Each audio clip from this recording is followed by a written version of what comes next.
Allah, Allah, you are my all,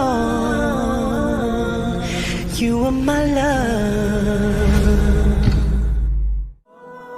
This is what Allah gives us the reminders. Abu Abdullah Muhammad ibn Ahmad al-Qusri relates that in Istanbul there was a governor, he died. They dug a grave for him. When they were on the verge of lowering this body inside the grave, you know what they saw inside the grave? They saw a black snake waiting for him inside the grave. They were terrified. Naturally, they were terrified. They didn't want to bury this guy inside this grave, so they dug another grave. Now they've spent hours digging the second grave.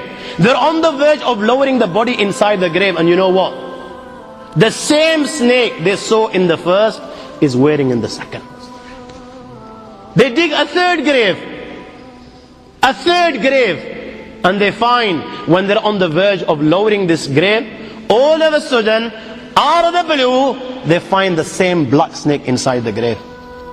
I ask you, my young friends, you know, on that particular occasion, that narration, what do you think it suggests? How many graves do you think they dug on that day?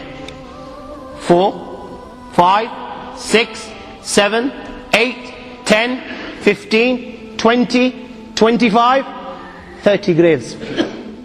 The narration says that on that day, they dug about 30 graves. Every time the grave was dug and they were on the verge of lowering this body inside the grave, they would find the same black snake waiting. Where are you going to hide?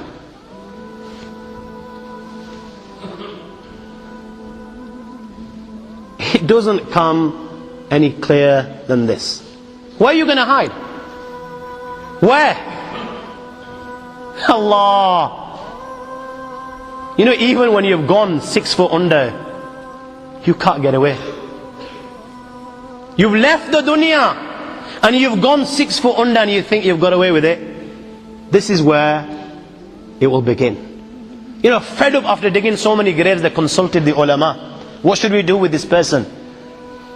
May Allah protect us. They said, you know what? Just bury him inside the grave. Leave the rest to Allah subhanahu wa ta'ala. And they buried him.